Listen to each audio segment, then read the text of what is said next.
peu plus durable. Malheureusement, aujourd'hui, tout est un petit peu fait en plastoc et en carton.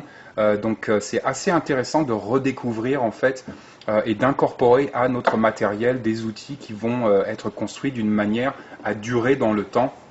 Donc tout ce qu'il y a en métal, pour moi, extrêmement intéressant. Mais donc, quoi qu'il arrive, j'allais acheter cette boîte, vu que j'ai une petite obsession par rapport aux boîtes en métal. Et je me suis dit, bon, il va rien y avoir dedans. Et en fait, la boîte était, il y avait du matériel de l'époque dedans, donc super intéressant. Et on va un petit peu découvrir ce qu'il y avait à l'intérieur de cette boîte. Donc le premier concept que j'adore, en fait, c'est toujours de mettre un petit peu une liste du contenu du kit. Donc là, on reste sur un kit de premiers soins. On va parler premiers soins ici. Et au passage, j'adore le nom AutoKit. Tous mes kits voitures, maintenant, je vais les rappeler AutoKit. J'adore ça. Mais donc, premier concept intéressant, c'est tout simplement d'avoir une liste du matériel qu'on va avoir dans notre trousse de premiers soins.